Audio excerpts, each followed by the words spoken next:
our webinars.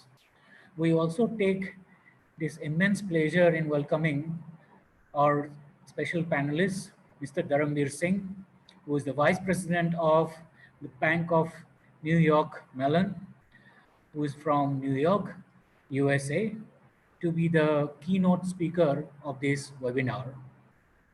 I also welcome my colleague, Dr. Amit Kumar Singh, who is the Associate Professor of Department of Management to this program.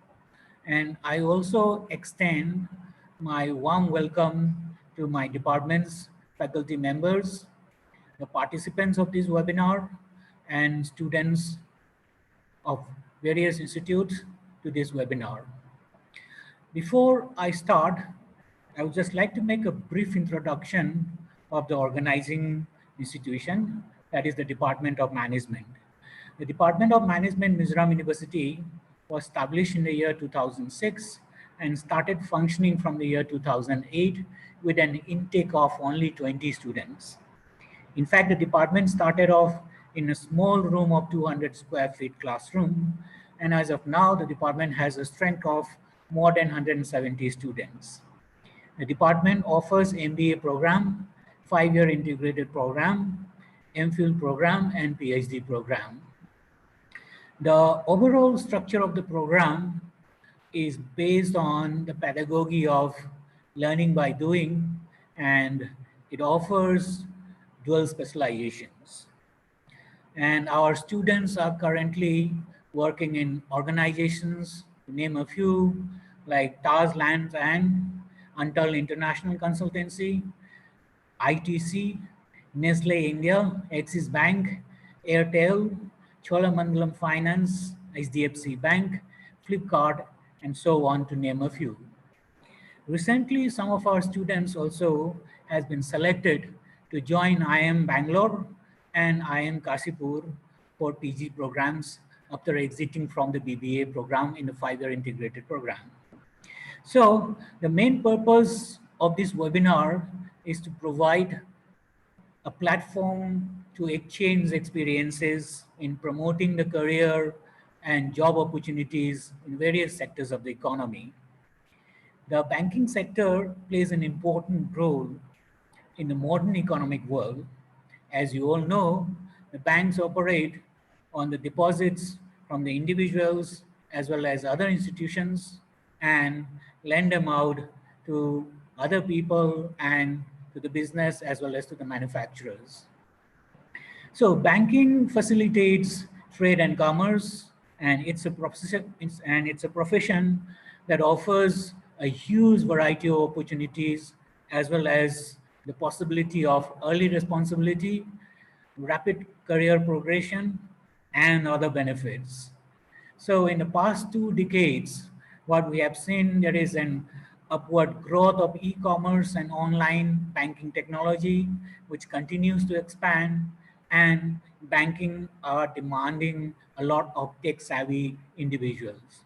So without going further, let me introduce the esteemed panel member of today's webinar, Mr. Dharamveer Singh, who is the Vice President of the Bank of New York Mellon, and he is currently dealing with a global payment initiative, and the bank is very much located in New York, United States. Mr. Singh is a very senior IT leader who has worked with several international IT organizations during the last 22 years, and he also has been working in the Wall Street during the last 15 years in various world-renowned investment banks like the Lehman Brothers, Barclays Bank, Morgan Stanley Bank, and Bank of New York in different leadership capacities and roles. And in his current role of the Vice President, he is actively involved in global payment initiative with the Bank of New York and Mellon, and he is responsible for handling the bank's operations in global payments areas. So once again, I welcome the panelists, university fraternity, research scholars, students, and friends to this webinar on the theme entitled Career in Banking Sector, Opportunities and Challenges organized by the Department of Management, Mizoram University. Just a little bit of housekeeping that I want to share uh, with the participants before we start to this webinar. I request all the participants to keep their mics on mute. And secondly, there is going to be a Q&A session after the presentation by the panelists. So please put up the questions, kindly type into the icon which is at the bottom, and it is called Q&A out there. You can find it at the bottom of the screen. And after that, the Q&A, and there will be a vote of thanks. And after that, there will be also a feedback form. So kindly take some time to give a feedback also. So with all this, I would like to hand over the session to Mr. Dharamveer Singh, Vice President of Bank of New York Mellon, New York. Over to you, sir. Thank you. Thanks, Professor Sharma, for this wonderful introduction, and I'm very much thankful to Professor Rao for allowing me to take the session, and of course, Dr. Amit Singh, who is also my batchmate from my undergraduate day, and we know each other for like really long time, like 20 plus years. So thanks a lot, and I'll just start the presentation because, as Professor Sharma said, like we have already lost some time because of some technical issues. So I'll not take too long, and I'll try to cut short on the sections which I think may not add too much value. Now, I was just looking at some of the list of participants who have joined, and it's varying. It's like there are people from like every university, from every part of the work, and from every section. So that's a pretty good thing, because like the presentation which I have is a pretty wide in that term. And the one thing I'd like to clarify, it's like it will be more focused on the investment bank, because that's where my expertise is. That's where I have spent most of my career. And it will be a little bit skewed towards the IT part, because that's what I do basically. Like so, so I take care of like a lot in the IT area. And I'll be talking quite a few things. So let me give you like a high level idea what is like ahead in this presentation and what I will be talking about. So I'll go through a brief intro. I mean, like I'll try to keep it as brief as possible, because Professor Sharma like captured most of the things which I wanted to talk. So I'll not spend too much time on that. And then I'll jump right into the actual presentation. So we'll talk a little bit about why you work for a bank. I know most of you know that why to work for a bank, but I'll take into like a little more deep dive. I'll take into few things which I'll share a few data. Of course, like before I start, I'd like to make one clarification here, that whatever data, whatever details which are captured in my presentation, these are all available in public domain, and nothing is there which is like proprietary to my bank or like any bank where I've worked in past. So I'm not going to share anything which is like not there in the public domain. So whatever said here, everything you can get it on one or other place, or there's like available in some way in public domain. So these are a few things which we'll be capturing today. We'll talk about like why to work for a bank. We'll now then post that. We'll talk about what is there in the near future, and that's where I'll talk about the different disruptive technologies and different aspects which are like currently happening, and which are going to happen in like next few years, like 4 to 5 years, so that it will prepare you further to prepare yourself and take you further to the next level when you actually start thinking about working in a bank or like bank related fintech institutions or regulatory institutions. Because bank is not just like a bank. I mean, it's when talking about like bank, the way I see it is like it's a whole financial world or financial group of companies which we can take it as bank, like it, not just like a retail bank or investment bank or like a corporate bank. So we will talk about that, and that's quite if I'll go do deep dive into some of the recent disruptive technologies which I strongly feel are going to like shape the future of the banking, and from the like IT perspective, and even from the growth perspective, or even from the perspective like how basically like we use a bank for like different things. So that will be the next thing I'll touch on that. And of course, in today's time, nothing can be complete unless we talk about COVID. So I'll spend some time. I'll talk about like what exactly is going to be the impact of COVID. I'll take some of the quotes from like some recent surveys, and some of the like areas where these things are like going to have like major disruption. And as Professor Sharma said, we'll end up with a with a QA. So hold on to your questions and keep on typing in that chat window. Professor Sarma is going to take all your questions, and I'm pretty sure, time permitting, I'll try to answer each and every question which comes up. So with this, we'll jump to the first slide. A quick introduction about me, and I'm working as the IT head for the Global Payment Initiative in Bank of New York as a vice president, and I work for the America's oldest bank. This is a bank which was founded in 1784. I mean, way before you can think about anything in at least modern Indian history. So for the last 22 years, I have been working in different leadership roles in finance area. I worked for multiple banks in Wall Street, including Lehman Brothers. In fact, I used to work for Lehman Brothers during 2008 financial crisis, and I saw this happening in front of me, where I was one of the guy who was responsible for providing a lot of data to our CEO for making decisions. But anyway, that's a history. Things do happen, and now Lehman is actually a Professor Sama.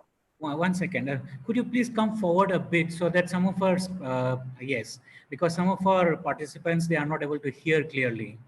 Oh, yes. Okay. That might be something to do with my mic. Yes. So please a little bit. Okay. Is it better now? Yes. Much clearer. Yes. Much clearer? Okay. It was basically the mic which was causing the problem. So let me adjust it a little bit. Okay. Thank you. I think it should be okay now. Yeah. Please carry on. Yeah. So as I said, I was part of Lehman Brothers in 2008 during the financial crisis. I saw it firsthand. But of course, we're not going to talk about that today. Maybe when we'll take some time in the future. So probably I'll present that also, because that most of the data now is in the public domain. So we'll talk about it, what happens, why that financial crisis went through, and maybe I can give some insider view of what was going inside in the Lehman those days. Coming back, I did my undergrad in physics, and I did my master of computer applications from Banaras University. And as I mentioned in starting, I was the batchmate of Dr. Amit Kumar Singh during my undergrad. We did our undergrad together, staying in the same hostel, spent a lot of time over there. And one other thing which I have not mentioned here, but I definitely want to bring it up because I do have a special connection with the northeastern part of India. I actually started my career over there. I mean, in 1995, I did work for a big pharma company, and I was in charge of marketing in that northeastern area, where I was based out of Silchar, and I was responsible for the whole of the Assam and Manipur. And believe me, that's one of the most beautiful part I've ever seen in India in my lifetime. And I really always strive to go back. Hopefully I'll get some time to come and visit Aizawl in very near future. So why work for a bank? That's the first question. So let's talk about it. Of course, because money is there. I mean, there cannot be any other option. So when you talk about money, these banks, they hold a huge amount of money. You cannot even imagine okay, how much money these banks are really managing and holding. Just to give you a preview of what's there, if you just talk about the US banks, I'm going to focus on the US banks, because there are some other banks in China, or banks in Japan, who also hold a huge amount of assets. But I just try to focus mostly on the US banks and all big investment banks. If you just take the asset hold by just the top 15 US banks, we're talking about $13.7 trillion of asset. I mean, that's a huge amount of money. And if you just compare it with the data, India's GDP in normal terms is 3.2 trillion. And if you take the PPP, which is the other way the calculations happen, it's coming to 11.32 trillion. So these banks hold much more money than a vast country like India, with 1.2 billion of 1.2 billion people. So that's much money these banks are holding in different ways. I mean, we'll talk about it how the banks hold the money and stuff like that. And this money is so much that everyone on this planet can get a MacBook Pro. Hope that will be a nice, but I don't know that's feasible. But that's that's basically the amount of money we're talking about. This is the amount of asset which this big US banks are holding. If you just extrapolate it to other banks, it's more than double or maybe like get tripled also. So of course, the money is there. So it always makes sense to like chase the money. I mean, like that's one of the main goals when we say that we want to work. Of course, we work for pleasure, we work for excitement, work for challenges. But one of the primary driver for our work is money. So that's the one reason. Of course, one of us, all of us are actually like looking for working in the bank, and what we work for a bank. Now that's what the money is. But do you know like where this expenditure happens from the bank perspective? Of course, this we're talking about is like the asset owned by bank. Now, one of the area I was looking into, and that I'm like more interested in that part. So like I tried to get some data around it. What I found is like in 2019, 670 ton of $100 bills are spent by the banks on the IT, just the IT part of it. When I talk about like 670 ton of dollar bills, we're talking about like $67 billion. It's a billion with a B. It's a huge, huge amount of money. So just, and this is not just 1 year, this is the money they spend like every year. So almost in this like range of 60 to 70 billion dollars that gets spent by just the top banks on their technology. And when they talking about the technology part, it's like include, of course, like talking about like maintaining the existing technology and managing, making sure that okay, the things are working properly, maintenance are happening over there. But they also spend a lot on the like the new and the disruptive technology, and I'll cover those later in my presentation. Like what are the new and disruptive technologies where these banks are like spending their money.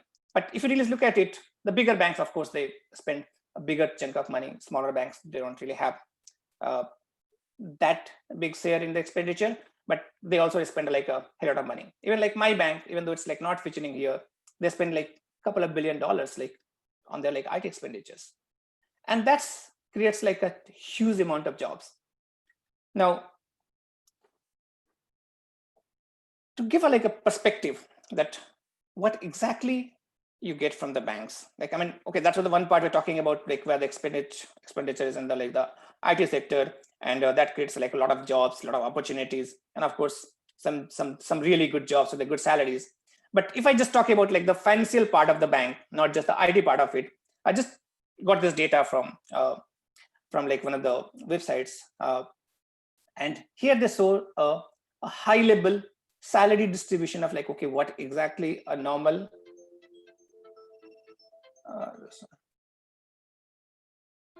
one minute, sorry.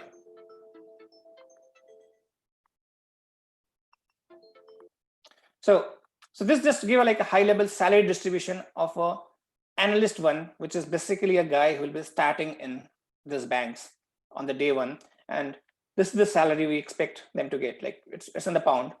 So a typical salary in the Bank of America Merrill Lynch will be around 50K pound with like almost 41K the bonuses. So we're talking about making like 91K as a fresher in this like if you go as like a financial analyst in like one of this like the big banks, that's a huge amount of money, like, and it is actually indeed. And so someone who is like coming out of the fresher and like joining their first job, this is a lot of money they make. So of course that's the one of the thing I just wanted to make to like convey to you guys, that they do pay a lot. And not there's like a that's one of the reason. If I was like looking into that survey of some of the recent like Ivy graduates, the graduates coming from the top universities in like in America, and even today almost 30 to 40% of the graduates, they end up working for one of these banks in the Wall Street. And of course, like the challenges, like I just said, like is always going to be there. That's what they look for. So challenge is the one aspect of it, but money is a big driver here. So they pay a lot of money. Few things which you can like really get if you're starting for a bank, that you learn a lot very quickly. Because here the challenge here, I mean, that's the one thing I have like seen in working in these banks. Like here, the environment is like very different from the other organizations. We work on like a very different way. We have what we call it as like an investment bank culture, where even every working the way you work over there, the challenges, the deadlines, the schedule, it's a very different. I mean, it's like you feel like an adrenaline rush in you when you really work over there. Even today, after working for 22 years, I work as good as like a fresher. Like, I mean, that type of excitement we have like when I go to work like every day morning. So you learn a lot. I mean, I'm learning like every day. There's so many new things coming over there, both in the in the domain area and the technology area, and we keep on learning. And as I said, like the earning potential is tremendous. This is the one place where you have, if you have capability, if you can like really stay here, and if you are like really have that intelligence, you can earn a hell lot of money. Next thing is like you get a lot of transferable skills that you can use in any profession. That's a very, very key actually. Like, and in fact, that's like one of the main keywords happens in the bank. Like, so when you work for a bank, you're not just working for like a specific domain or a specific like a fancy things and all. At the same time, you are earning so many other information, so many other knowledge that even if you like switch to like any other technology, sorry, any other industry, any other domain, to the manufacturing, to the industrial, to whatever other domain, you still have enough skills which you can like transfer. So if you at any point of time you want to transfer your career to go from like this bank to like the other type of like industries, you have that option. You have that like learning, which is not always true for like the other industries. So if you work for like a manufacturing industry, your skills are like very much limited to that manufacturing industry. You cannot really switch to like any other industry just like that. And as I told you, it comes with, we have like some of the top working people over here. We have like some of the really, really top professionals who work over here. So you do end up growing like a very good professional network. That's one of the like key benefit which comes out of working for like a big bank or like any of the investment banks we're talking about. So I was like trying to capture a few things related to the normal trends and all, which will give you like a better idea, like where exactly that jobs are going to be, what type of jobs will be doing it over there. So these are the top trends which I saw it in retail banking. This is a very, very specific to retail banking. This analysis was done by Capgemini Financial Services, and they found like the top 10 trends which they think like is going to become in the retail banking in the coming future. So of course, like all our banks are now going to get intelligent. When I talk about intelligent, it's basically like bringing technology along with the people. And when you talk about technology, they're like some of the things which they are like very, very heavily like looking into is the technology related to AI, technology related to blockchain. I'll talk more about the blockchain later in my presentation, but these are the few things which are like going to like make the banks much, much more intelligent and much easier to like interact with their customers and work with them. They're going to be like more open. So when say like open, it's basically like not that they're going to open the window, like, but it's like more transparent. Like they'll be more approachable from the customer perspective. I remember, well, during my school days, I used to like go to like a State Bank of India for making some draft for like applying for different colleges. And it used to be like such a tough experience. I mean, like just for making a draft, you have to like go early in the morning, stand in the queue, pay the money, and then after the bank is closed, like at 3:30 or 4 o'clock, you have to go and collect those. So those are the old days. I know that things have changed a lot in India by now, and this is going to grow. Things are going to like move more and more towards like the web from the like the manual interaction. The banks will start having like more deep customer insight. They'll be like looking more into like the customer data, and they try to analyze and get more information from there. And everything is like now going to be pretty much data driven. Now, this saying which goes nowadays that data is the new oil, and that's very true. So whoever has the data, be it the Facebooks of the world, or be it the Twitters or the Googles of the world, the reason they are like big because they have data. They are getting huge amount of data from like all of us, and that will be true for the banks also. Like, so these banks, they collect like a lot of data from you, they do a lot of insight, they buy data from like all these big guys, and they use it for like different purposes. I mean, as I said, like I'm an insider. I'm not going to talk about a few of the things which we do over here, but I can say that for sure that there are a lot of things happening within the banks with the data, whatever we are getting from like different sources. So what are the jobs like basically you can do it over there? It's a very, very small list which I tried to put over in this slide. These are the few things which you can like actually do depending on like from which area you're coming, whether you're coming from the finance area or you're coming from the IT related. But believe me, I'm like recruiting people for like last like 18 years. Like I'm doing the recruitment of the people. I recruit like a lot of people. I interview like a lot of guys at like different labels. And there are like so many different roles, like there's so many different types of work, there's so many different challenges which you can do it in the bank. And I just said, like, I mean, as I was like talking in the previous slide also, this is the one place where you get trained in the cross skills, like a lot of skills like you learn over here. You have like a lot of like new challenges to talk about it. So, but at high level, you can be a financial planner, you can be a financial analyst, you can be a budget analyst, you can be a wealth manager. There are a ton of opportunities, like if you're like coming from the finance side, and if you're coming from the IT side, then again, you have like unlimited opportunities in front of you, where you can do like literally like a lot of things in this bank side. So moving on, what's coming in near future. So what we talked about now is like why to work for bank, what are the type of jobs you do it over there. But that's the part of it. Now let's talk about that, what exactly like we are going to be seeing in like next few years. Now, as I told in the starting itself, I'm basically a investment banker. I was working with the Wall Street for quite some time. And my expertise is more in the IT area. So my focus will be also more towards the IT side. And I'll be trying to cover like a few of the disruptive technologies which are like going to come in the future. I'll talk about like high level on the most of technologies, but I'll cover a few of them in more detail, and we'll do a little bit deep dive, time permitting, and we'll see how much you can like really cover. So this slide basically shows you the 10 major disruptive technologies which will shape the future of banking. Now, this is like analysis which was done by a company called like Atos in 2018. And this came from like after they interviewed several different like major leaders in the banking industry and the fintech industry. And based on that, they created this whole diagram of like how the transformation is going to happen. Now, if you're really looking for a future, a career in this financial world, you have to be like very much aware of this. Especially this is like more relevant to the IT folks, but not just IT folks, like even the non-IT folks who are going to be like working, they want to like move to this banking industry, or they want to work over there. This is going to give you a very good idea about where exactly your focus should be. Now, if you see over there, it's like the way it's classified is like something which is like already adopted by most of the banks. At least I'm talking about the US banks and US investment banks. Some of them are like still they're using at the trial level. Some of them are like they're like still assessing to see like, okay, that where exactly they are and whether they should be like moving to that or not.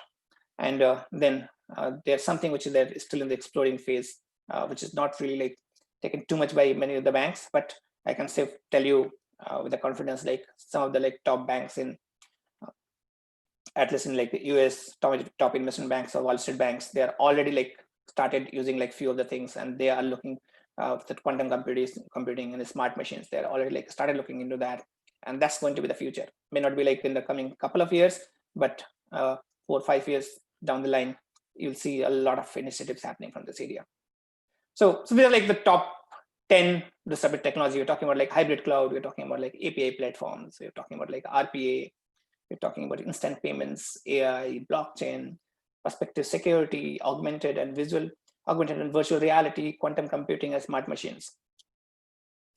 So let's take some of them and let's go like a little bit deep dive to give you guys an idea like what exactly they are and how this will be like relate us to the like the banking area, how they'll basically like going to get used in the banking sector, and what are the parts which will get impacted by that.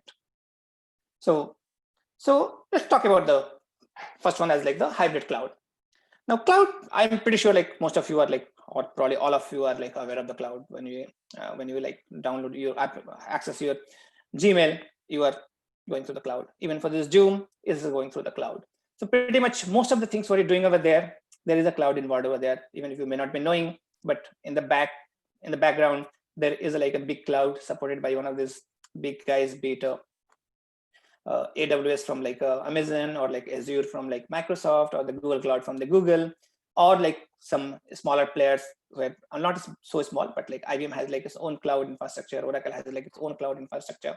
But the bottom line is the cloud is everywhere and it's going to stay. So when you say like the cloud is everywhere, it's going to stay, that means the banks are also not going to be like untouched by them. They also have to go to the cloud. That's where the challenge comes, because one of the big challenges we have in the bank is what we call it as like a data security. And to make sure that, okay, the data which you get from the customers or for the customers is like secured. It's not easily like accessible to anyone. And we here in the Wall Street world, we are like very, very like, I mean, like, what do you call it? Like, as a very, very worried or attentive about any type of like the issue happening with the data. And that's one of the reasons why like most of the banks here, they are still not fully on the public cloud. And I don't see a near in the like near future where any of us will be actually on the public cloud. So then what's the option? I mean, I did not say that they are not in the public cloud. There are some parts, like for example, the emails, like some of the meetings, what happens over there, they are still using the public cloud. Like we also use like the whatever the Outlook 365 used by most of the big banks. They do use like the Azure cloud in the back end. We do use like a OneDrive of Microsoft, which is like also uses like the cloud infrastructure to share the data and the files. But for most of the applications, we are still like very, very skeptical, and we have not put those on the public cloud, or at least like I'm not aware of any bank which has put like all its infrastructure and all its applications in the public cloud. So what's the solution? So solution is something what we call it as like a hybrid cloud. This hybrid cloud is more like it's a combination of a public cloud, which is like managed by one of this the big providers like Amazons of the world, or Azures of the, or Microsofts of the world, so the Googles of the world. So get a part of it from the public cloud, and then build your own private cloud. And that's where all the banks are like doing. And that's create a huge opportunity from the job perspective, from the growth perspective of the people who want to like work on those areas. And that creates like a lot of like jobs like which were not there before. So the network engineers before, like who used to like just manage to like have the servers and make sure that, okay, they are controlling, they're looking at the access between different servers of the at the data center, they have like now many more opportunities like open for them. This private cloud whole setup itself is a pretty big deal. And then this also like forcing this like banks to like move to like a much bigger data centers with like many more virtual servers, and allowing the access to the virtual servers, and the way the virtual servers will be like getting used in terms of the security of it, in terms of like providing a proper firewall, proper mechanism to like scale up those servers on the like on demand. So this private cloud is something which is like getting used by pretty much like all this big banks, and it's going to grow. I mean, this is something which is like definitely going to stay here. This is like the future, and I don't see any change happening in that, in like at least in the near future. We haven't seen the far future, but at least in the near future, this is where the way the things are going to be. Every application which is currently like sitting on like some old server or some old infrastructure is going to move to the private cloud inside the banks, which all these banks are like setting it up. And this creates a like lot of opportunity for the people who are like looking forward and who want to like really get into this area of this infrastructure part of the like the jobs, and want to like work on those parts in the like banks. So of course there are some drawbacks of the private cloud, but every solutions comes with like pros and cons. And based on like all the analysis, most of the banks, including my bank, has like adopted this private cloud infrastructure where we host our applications, and we use public infrastructure for just some of the functionality like the emails and some restricted file sharings and all. Here I'm talking about like some of the benefits of the cloud banking. Of course, it comes like, I mean, you can get these details like from any other source also. I got it from Deloitte. I just tried to, I was doing some analysis over there, and I found like this is a pretty interesting, where they're talking about like, okay, what are the areas where this cloud banking is going to help the banks. And this is already sold to them. They already like understand. Each and every bank now, as I said, is like aware of the benefits of the cloud, and they're moving to cloud. And it's, as I said, like it's the future. I mean, there's no doubt about it. Everyone understands it. Maybe like 4 or 5 years down the line, it was like just a conversation between the CIOs when they used to talk about the cloud. And I have seen this transformation. As I said, that I'm in this Wall Street for like last 15 years. So I have seen this transformation where it started from literally just high-end servers and the mainframes, and just putting the data and everything over there, and then gradually move to like this private cloud for like most of this applications, most of this data infrastructures. So this is about the first disruptive technology, which is going changing this banking industry in a very, very big way. And as I said, like it's going to stay and going to grow more and more towards like all the other banks also. Now, the next thing, which is pretty much going to be like very, very disruptive and is going to be like change the world or the banking world at least in a very, very big way, is automation.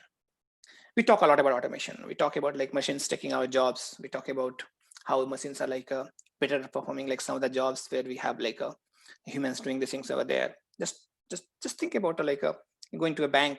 I mean, like, of course, like you look at like ATM. ATM is also like automation. It's like we have just replaced a bank teller with a machine who is like there for like giving you money or depositing your money or doing the transactions and everything over there. Now, I don't know how many of you will still go to the bank. Probably like pretty few. And this is going to grow and grow and grow.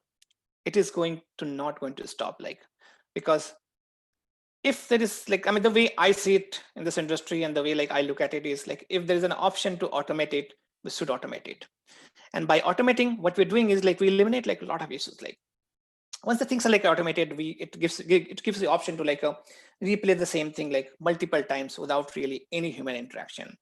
Or the chances of like getting that error, that human error, which is like the factor which comes over there, that reduces like a lot.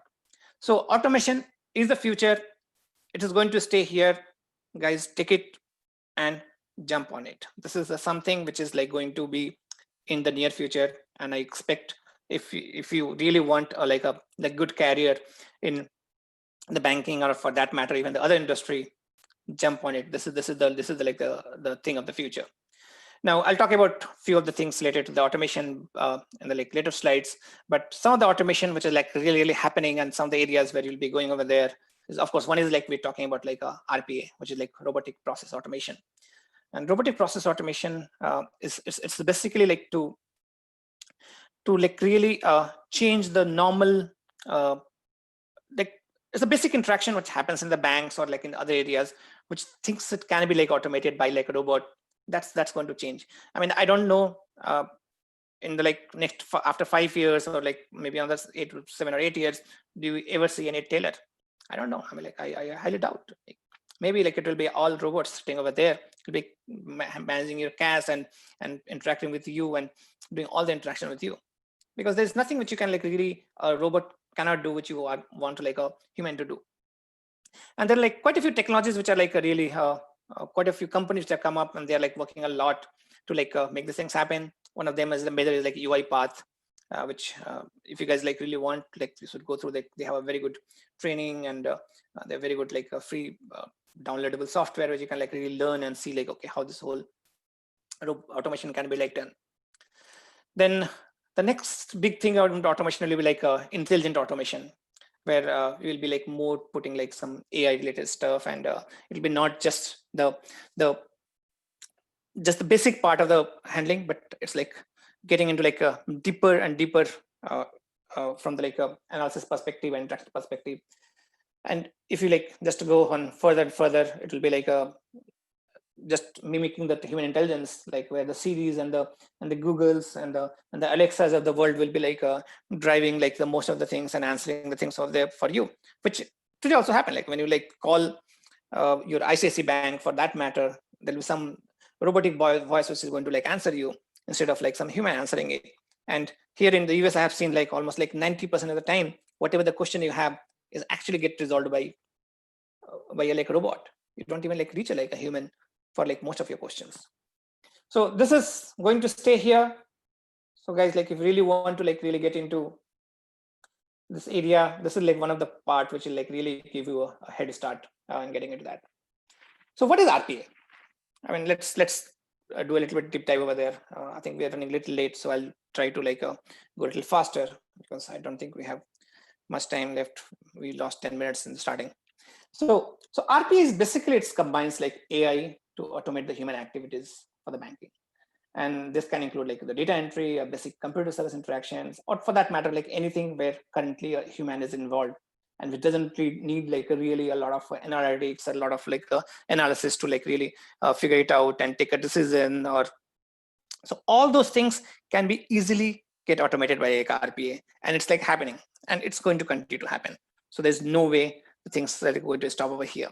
Now, if you really look at this picture, it shows like that if we really replace all this human part with this like robots, how big the saving will be in the front office, the middle office, and the back office. It's a huge amount of money that's getting saved. Now, I know this also means like the jobs will be impacted, but if the jobs are going to be impacted in one area, that's going to create the jobs in like other area. And that's the one thing we have to keep in our mind. We need to really upgrade ourselves if you want to like be catch up with this, like the new trends, what's happening over there. So if you want to stay relevant, you have to upgrade. There's no other option. So robotics, RPA is the one area which is going to be very much there in like near future. So just get on it as soon as possible if you guys can. Talking a little bit more about robotic, it has proven to reduce the employee workload significantly in some of the cases. And they did some like analysis like from the Business Insider, and they found like, okay, that financial institutions who have the implementation of AI could amount to like 416 billion of the total potential AI-enabled cost cut across industries. Now, if you're talking about 416 billion, we're talking about like 416 billion of the cost cut in this just the financial institution, then just imagine how many jobs they'll be like ready to generate, ready to create for that.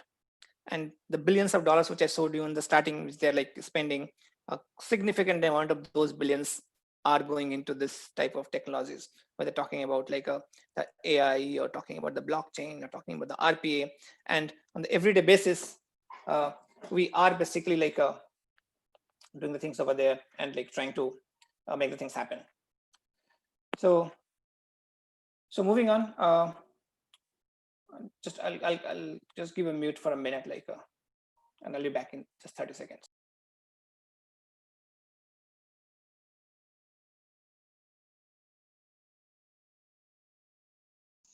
Yes, sir. Lots of gifts. Yes, sir. With lots of gifts. Yes, sir.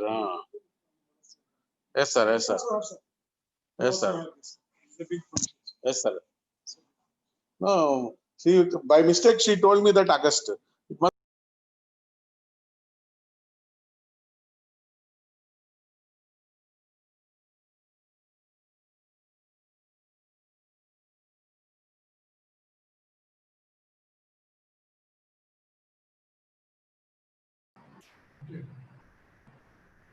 Let me also switch on.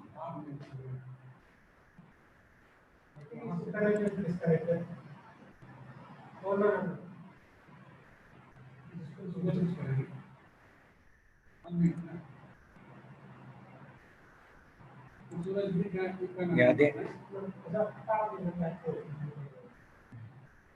Hello.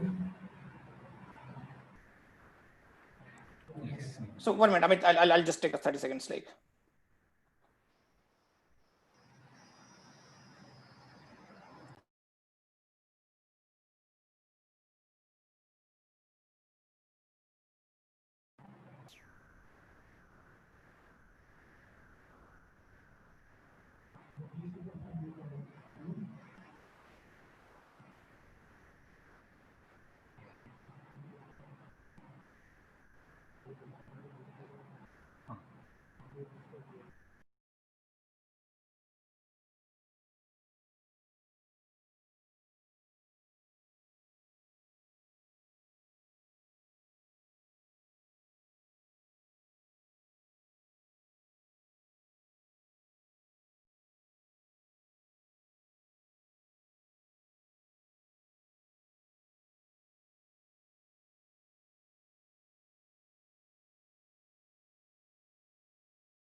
Okay, guys, so I'm back.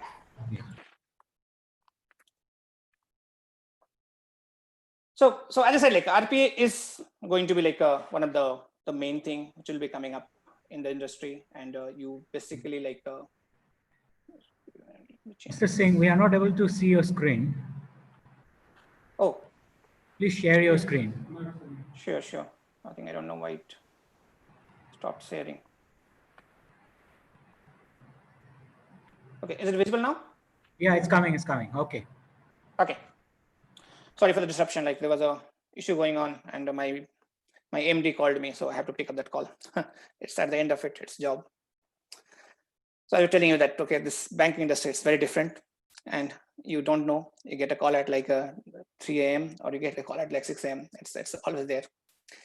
Okay, so RPA. I'm not going to spend too much time on RPA, but as I told you, this is the future. So get on it as soon as possible. Now, next major thing which is happening in the banking industry is the blockchain. And the blockchain is going to change the industry in a very, very big way. So if I don't know how many of you really like know about blockchain, but if you heard about cryptocurrency, it's the blockchain is like one of the major technology behind that cryptocurrency. And these banks are adopting this blockchain technology in a very, very big way. And next few years, like 3 to 5 years, you'll see like a major disruption in the way this whole banking thing happens and do the work. So like, what is a blockchain? Like, I mean, like just look at a high level definition of the blockchain. We're talking about it's like a distributed ledger technology, which makes any digital asset unalterable and transparent through the use of decentralization and cryptographic hashing.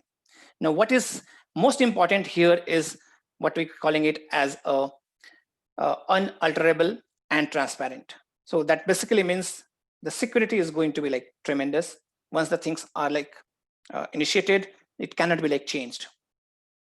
And this is going to be like all digital. It's all being like managed through the digital network, and over the network also it cannot be changed. And that basically means like a huge amount of investment which is there currently on the technology in the security and all that will be like pretty much like will be saved by most of the banks.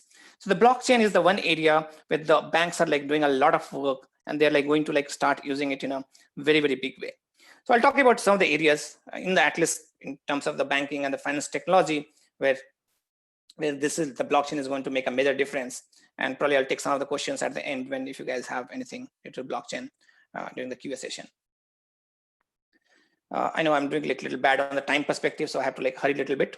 So some of the areas where the blockchain is going to make a major difference is the payments, the way the payments happen. And that's the one part which like I'm very interested, and I'm doing a lot of work in that because I do take care of the payments for like my bank, and I'm like IT head for that area. The clearance and the settlement systems, that's going to be like the one other area where the banks are like will see a major use of the blockchain. The securities transactions, I mean like most of you I believe that do some sort of like a trading or some sort of like a stock investments and all, and you have no idea like how much complicated that whole settlement process is in like in the security trading. So the blockchain is going to bring a lot of regulations in that area, and it will like remove like a lot of like intermediaries which are like there. And one of the part which I don't know that may be new to like most of the you if you are not part of the finance world is trade finance, which is basically the way this finance happens when the goods like when the importers and exporters are like involved. And that's one of the disruptive area where blockchain is going to make a huge difference. So how they're going to change it? So the payment is the one area where we see like going to be like huge amount of like usage of the blockchain. So today, if you really see the way the payment work, one of the major player in the payment world is we have like called like Swift. So Swift is basically like in the middle of lot of these transactions happen over there, at least in the cross country, cross border payments, where the money is like moving from like the US to India or like US to like any other country. And this goes through like multiple different banks and the different entities involved over there. Blockchain is going to make a big difference over there, and it's like will make a like a low cost solution for sending it out the payments. There are already like some of the the big players who have like started working on that part. And if you really look at this data, by 2025, if you like go by that what European Payment Council is like saying, that blockchain technology will be a like major disruptor in this payments world, and the payments will be like happening in a very different way. It's not going to happen in the way it's happening today. Other thing where they're going to be a major change would be the clearance and the settlement systems. The current clearance and settlement systems, it's like it's a little a network of banks and the financial institutions are involved over there, and it has evolved over like hundreds of years. And one of the major player in that will be the SWIFT, which is also a major player in the payment.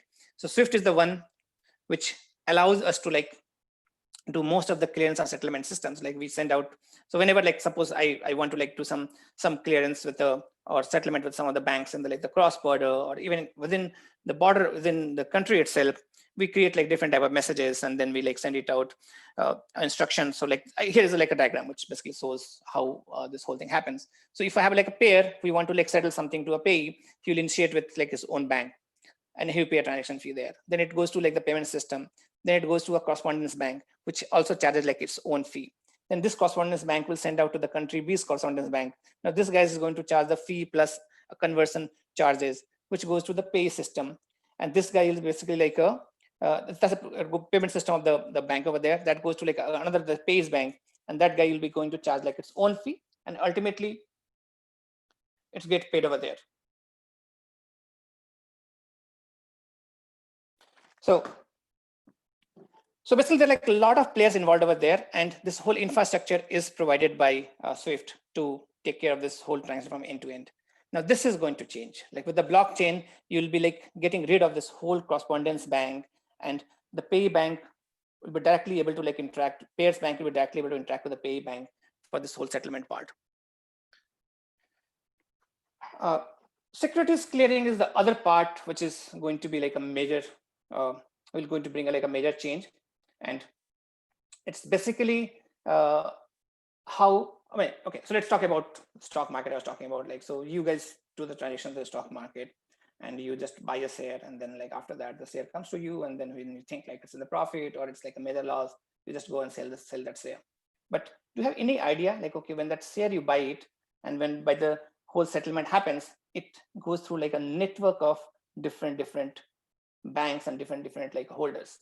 And there are like a lot of players who are involved in this settlement part of the securities. Now, every one of them, they have their own share. They get like their own cut. Now, when this whole thing is going to go on the blockchain, we'll be able to get rid of like most of these guys from this whole network of the like the institutions, and that is going to like get you into like a much faster settlement of securities. Like it's not going to be like T+2 or T+1 now. It may be like in the instant settlement with the like introduction of the blockchain. And that's the another thing which is going to happen like very soon, very near in the future, because that's, I mean, like from the future perspective, it's the agility, the speed, and the security and the money. That's what matters, and that's what like going to drive the development. So I was talking about the trade finance, which is basically the other big area where this blockchain is going to make a major difference.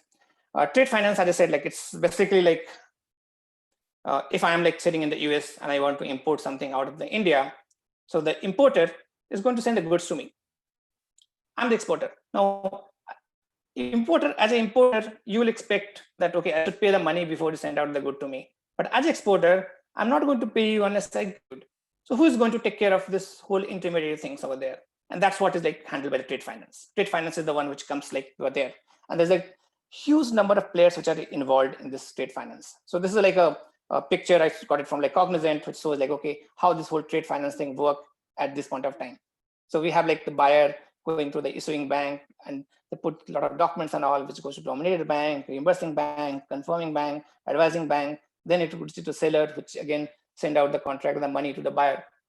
So it's the whole network of things which are like involved over there, and it's like basically goes through like a multiple layers before it's like actually the money reaches, like the whole actual settlement happens.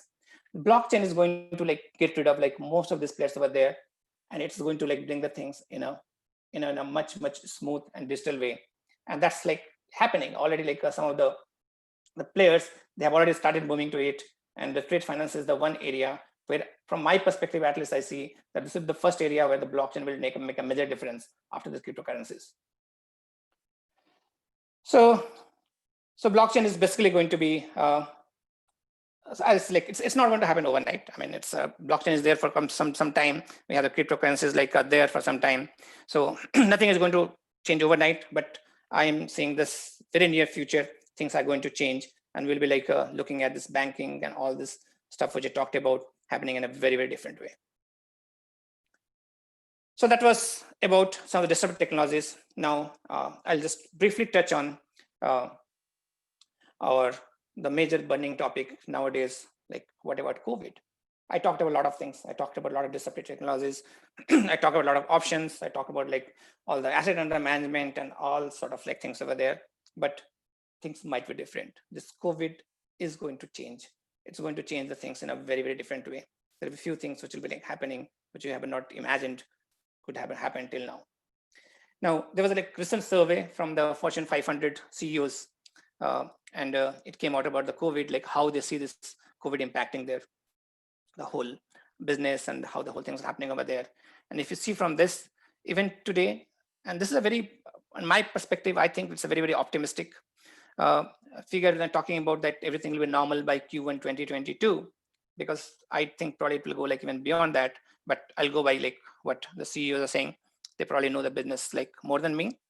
So if you see over here, there are things which are going to like be impacted very, very differently. They're saying that there'll be no layoffs, but I don't know how much true it will be. Maybe this is like something to they're saying because it's the regulatory or they get into like trouble and all. So most of the big companies have told like, okay, they'll not do layoff in this year, but the layoffs are going to happen. They are coming, and they'll be like, this COVID is going to impact us in a pretty big way. So guys, be ready for it. It may not happen this year, but things in near future are going to be like not that rosy, and we'll have like a we'll be seeing a very different picture of how the things are like working.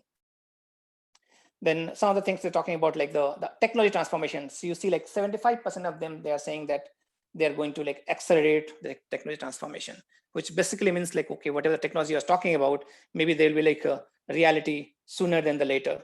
We'll be like very soon seeing that like a lot of computers doing the work for us rather than like the human interactions. Some of the things which probably will change the banking industry, recession, which is looks like a very, very realistic now. This is like, you see, this is the growth forecast which has changed forward, like India, where most of the guys, they have changed from like high to like low growth. And this is not just for India, this is going to be like there for like the other countries also, which will be like see the similar sort of picture. Then of course the digitization, as you saw it in the survey also, where 75% of them, the CEOs are saying that things are going to change. It's going to be like accelerate the introduction of technology or like to moving towards the latest like disruptive technologies. So digitization is going to be here. It's going to stay. You'll see like more and more UI, AI like coming into this whole picture. You're going to have like a lot of automations happening. You'll have like a lot of cybersecurity things coming over there, and hell lot of expenditure are going to go towards the technology. The research, market research and all going to get like much more valuable, because since there'll be no direct interaction with the human or customers, there'll be like the data will be like more rare, because like no one is going to like walk to your bank, and you're not going to be like just interviewing in front of the customer and get the details. So that's going to be like a little bit more, again, the virtual, where the meetings will be like move to webinars like the way we are doing it here, or more like a virtual, like a phone based like one-to-one meetings. And the telecommuting is the one part which is going to change. I mean, just to give you an idea to you guys, I used to go to office every day, Monday to Friday, from 8 to like 7 p.m. Today, for last 100 days, I'm just working from home. And believe me, there has not been even a 0% decline in my productivity. Even it has actually gone up. So that I used to spend like 3 hours traveling, 1.5 hours like each way. Now those 3 hours I'm like able to put into work and able to like do more and more productive work now. So telecommuting is here to stay. We are going to like see more and more people working and from home and doing their work, probably like saving the things. So with this, I'll end my presentation. I know I rushed towards the end because of the time, but I just wanted to like put the things within an hour. So hope like we are on time, even though we started like a little late. So Professor Sharma, over to you for any questions. If anyone has, I'll be like happy to answer. We'll try to like keep it this short. I'll try to still finish it by 8 a.m. because as I told you, there's like another production issue going on, and I have to like jump to that to handle it. So we'll keep this QA session to around 20 minutes instead of like a normal 30 minutes. Thank you very much, Mr. Singh. It was a wonderful presentation. So in the meanwhile, let me just get through our Vice Chancellor just to introduce to you.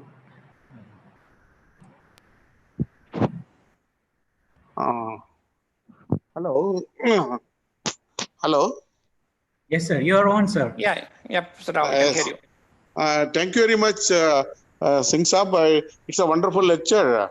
I've been listening to you, and many people joined, and they were telling yesterday that it is a very good stakeholder you brought from the banking industry for giving lecture to our through webinar. So it was really good, and I enjoyed your listening, your webinar, and I'm very much thankful on behalf of university. Thank you very much, sir. Thanks, Professor Rao. Like it's a honor for me. Yes, And yes, thanks yes, to Dr. Amit Singh, like he reached out to me, and I told like he is actually yes, my batchmate from my undergraduate days. So yes, sir. hopefully we'll have like more such connects in the future in the Yes, sir. Yes, sir. Yes, sir. technology and all. Yes, sir. Yes, it is a very nice webinar, and we enjoyed your lecture and very nice webinar. And Thank you. even the banking industry in India and America, they can have a comparative analysis also. That is True. what. Yeah, maybe like that is something we can talk in the future. So Yes, because sir. Yes, sir. That's what. so I basically come with like most of the knowledge in the like US Yes, working in yes. these Wall Street banks. So I'm Oh, not that much interacting with the Indian banks. So that's why like I try to cover mostly from US perspective. But yeah, that's yes. something which you can actually talk in the future. Actually, in Indian context, more of automation is not been there in India when compared with US context. Because which we are enjoying in India, it has been there since 30, 40 years in the US. Now we Uh, are reached that stage. The usage of Indian bank industry automation, which has True. been there in the US since 40, 50 years, no? And that is the That's right. major difference. True. They are little Yep. more advanced, no? Their manual work is very less. And banking employees sector is also here we have a lot of number there here in India, but there only 3, 4 people can run the whole bank there. This is what. That is true actually. Like I mean, we're talking about retail bank. When I go to like one of the branches, I just see Yes, like couple of people over there in the whole branch. Like I mean, yes, there'll be like yes, one person from the teller perspective and the one person from like a CSR or like manager perspective, yes. and that's it. Like I mean, No, actually, we. here the automation which we are seeing in our banking industry in India has Mhm. been there in America 40 years before, not now. That's true. Yep. That's what I was in 1999 in US first time. So that time because I had a bank account and everything, so that was there now in India now. That time That's right. Yeah. But yes, like India is catching up pretty fast. I mean, I saw that very some of the fast. I agree. new I technologies and agree all now. things are like Yes, changing a lot. Yes. So very soon we'll be there. I'm pretty sure. yes, Like I mean, like yes, some of the yes, best minds of the technology are also there in India. yes, So yes, I'm pretty sure like very soon we'll be there on the same level. yes, yes. Thank you very much. No, you can go ahead with your interaction Sure. with participants. Thank you very Thanks. much. Thanks, Thank you, sir. Professor Rao. Thank Thank you. you. Thank you very much, sir. So let us come back to our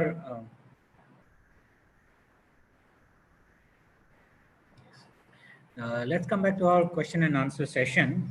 Let me pick up some of the questions and some of the questions that has been asked. Uh,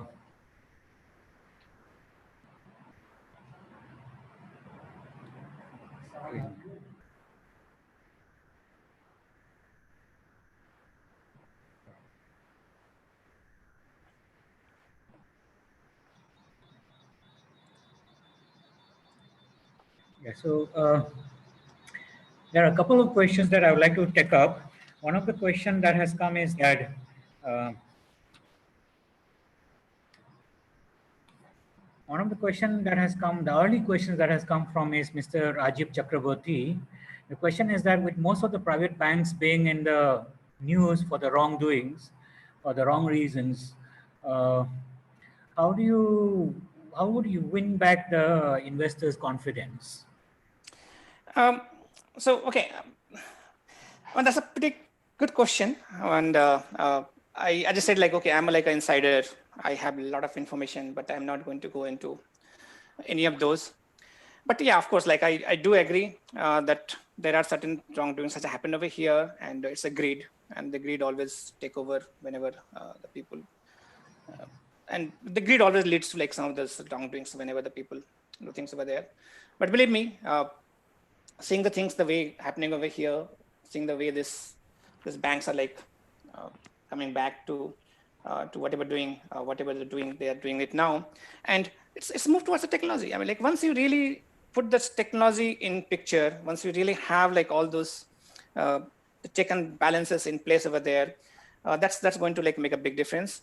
And one thing I have seen in like last few years, and like actually like the post 2008, when the things started coming from the Dodd-Frank regulations and sort of other regulations, there are a ton of regulations now to like really handle this type of like any issues which has happened in the past.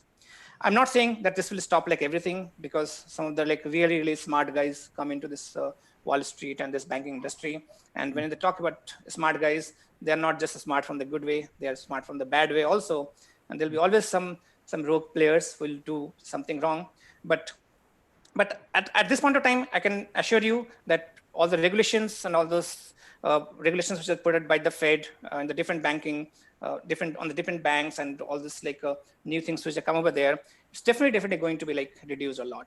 It's not going to be like the things are not going to get as bad what happens in 2008, because things are like now very different in the way we do the things. So we do into the investment banks at least. Okay, thank you. So there's another question which has come from one of the participants, Dr. Vinod Kumar Yadav. He has asked a lot of questions, but I'll just put in some of the important ones. Says that what are the fundamental grounds for having opportunities in banking sector when the economy is really down?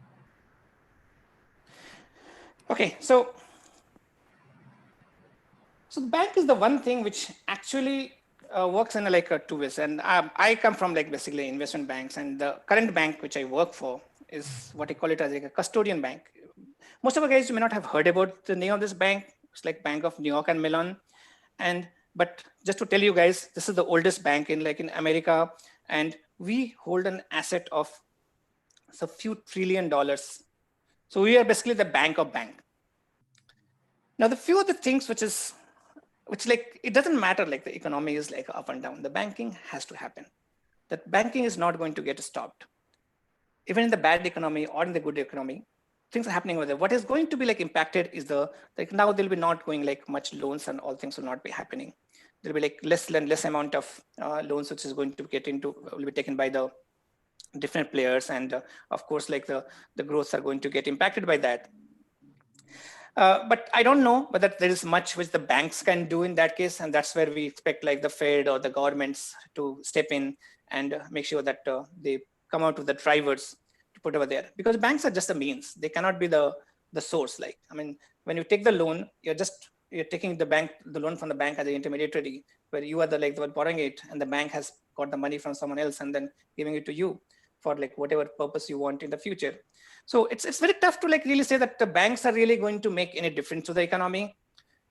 That difference has to happen for the governments, like, because they are the one who can really make a difference. It's not the bank. Yes. Okay, so the next question that I'm going to ask is a little bit related to the career. This has come from Anusuya RB. Question is that, can the students of mathematics background pursue career in banking?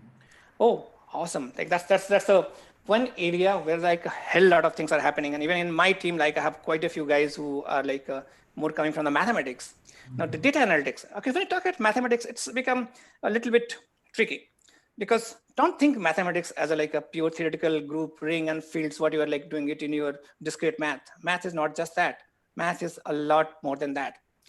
Just take your math knowledge, go to the data sciences and see like, okay, what type of demand do you have? Some of the highest paid guys in my team and in my banks are the data scientists. So just combine the skills. Like, you need to cross train yourself. You need to like make sure that, okay, you are taking the knowledge which you have from your the study you are doing and putting that technology along with it. So once you cross train yourself, your value become like tremendous. So data scientist is one of the most demanding people at this point in time in industry. So if you can like really train yourself as a data scientist, which need a lot of mathematics, you will be like very, very valuable. And that's one of the, I mean, like when I talk about disruptive technologies, I did not talk about the data sciences. The data science is like one of that area where the tremendous growth is going to happen. And it's already happening. I mean, even I told you, like even in my team, some of the like highest paid guys are like the data scientists. And in bank, I mean, in my bank, there like a lot of those guys are there who did this analysis. They look at the data, they put like a different, they create like different models and all for this analysis. And they like earn plus like learn both a lot. So data analysis or data analytics is one of the sunrise areas of career, right? That we can. Yes. Okay, there is another couple of questions which are also a bit related to this, talking about what are the, in terms of marketing and HR or students with a background of sciences, do they have any kind of career out there, especially students of biotechnology and so on? So here's the thing, like, I mean, I'm not really like a HR expert, so it's like, it'll be wrong for me to like really talk about every possible career. I'm basically like an IT guy and investment banker who really like work on this Wall Street and try to make my living and support my family. But yes, if I look at what I see like in my, at least like in my bank and other banks like I've worked, I have seen the people coming from like every part of the life. I have seen the people from the political sciences, from the history, from the like general sciences. But yeah, the one thing which you really need, at least in the banking part, is like the cross training. Cross training is very, very important. Don't think like that career is just what you are like studying now. Try to cross train yourself. Try to get into like the other areas. Try to like get into technology as much as possible. So that's where I was talking about, like I mentioned about like the RPA. RPA has nothing to do with whatever the expertise you have. Like RPA is not something looking for someone who has a computer experience. Most of the things in the RPA you can do with like a zero knowledge of like any programming language. You don't have to like know Java. You don't have to know C++ or the Python to learn about like RPA. Go to that UiPath application and see like, okay, what all you can do with like RPA. And once you have that expertise, it's like 70% of them is drag and drop, and the rest of the things like anyone with like right aptitude will be like able to learn those things. And that's what is going to bring you to like next level of career, not just banking, but for like any industry. So my suggestion is like, not just look from the perspective of like what exactly you are studying now or what exactly like you're doing it over there. Look from a broader perspective. So that's the one thing which we lack in India. We don't cross train ourselves. Do that internship. Try to find out like, okay, if there's something which I can learn over there. And this internet has changed the world a lot. It's very different from when like I was studying, or Professor Sarma or like Amit Singh was studying, where we did not have access to this vast resources. Now you guys have like every resource available at your footstep. Just go to internet and find out like, okay, what are the so many wonderful things you can do with your skills. Okay, I'll just take up one more last question. This is related to technology. I think you'll like this also. It says, what is the difference between blockchain and DLT? So basically, like blockchain is actually the technology. So that's the technology aspect of it's like what you call it like as a blockchain. And there's like different way a blockchain can be implemented. What is of course like the biggest implementation what we see now is the cryptocurrency. Cryptocurrency is the one the big implementation of the blockchain, and that's most of the people know more about that than anything else when talking about the blockchain, because Bitcoin is like the biggest term buzzword where the people made a lot of money or lost a lot of money for that matter. Now DLT is the other way in which the blockchain is basically going to be like used inside the industry. So I'll suggest like, okay, like read a lot about it. I mean, there's a full lot of articles which are like written on like how the DLT will be like implemented during the blockchain, and how like we're creating the ledgers which cannot be altered, or which is like a pretty secure. So there's a whole sort of like a white paper and a whole sort of like a details over there. Maybe sometime in the future we can have like one specific sessions on the blockchain where I can talk more about it. But yeah, the high level, basically I can say that DLT is the one of the way where the blockchain is going to play a major role, at least in the financial industry. Okay, Mr. Dharamveer Singh, thank you very much for this wonderful session. And it was very much informative, and I'm sure most of the participants had a very good time listening to you, sir. And for the last part, I'll just invite my colleague, Dr. Amit Kumar Singh, to offer a word of thanks.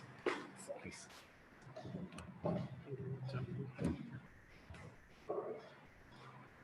Thank you, sir. Honorable Vice Chancellor Professor K.R.S. Sambhasiv Rao, sir. Mr. Dharambir Singh, our HOD, Professor L.S. Sarma sir, my dear friends and participants.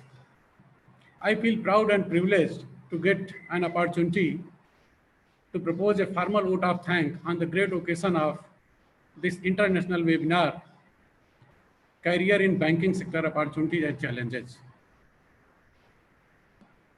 I, on behalf of the Department of Management, Mizoram University, and my own behalf, thanks to all of you.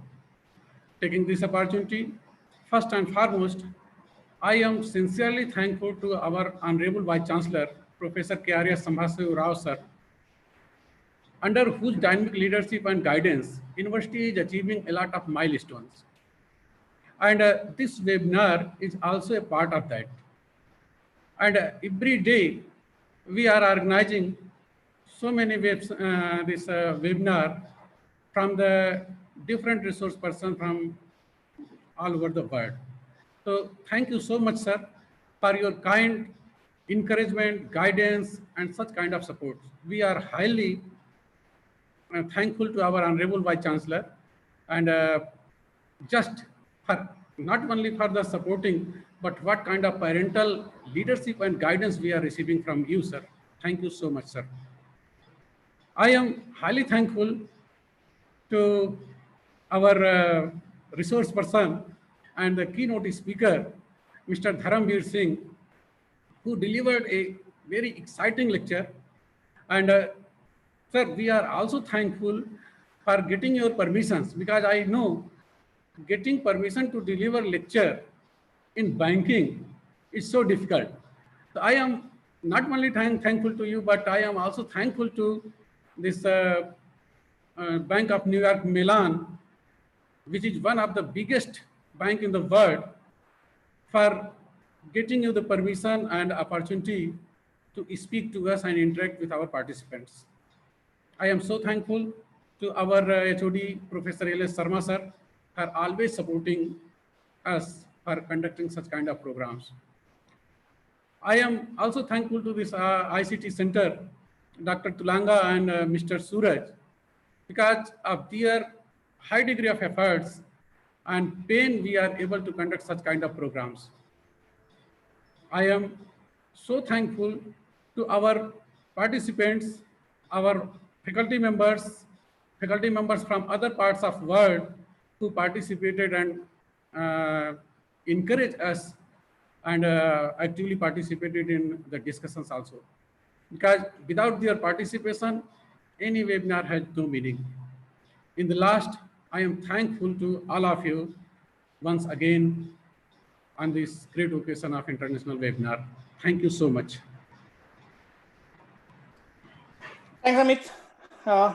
Thanks for giving me a chance to talk to so many wonderful people. I hope I contributed to their knowledge a little bit, and they can always reach out to me on my personal email ID if they have any questions, anything they want to really discuss. Yeah, I will circulate your personal ID, and in future we may go for certain collaborations also. Sure. Yes, okay. Thank you so much.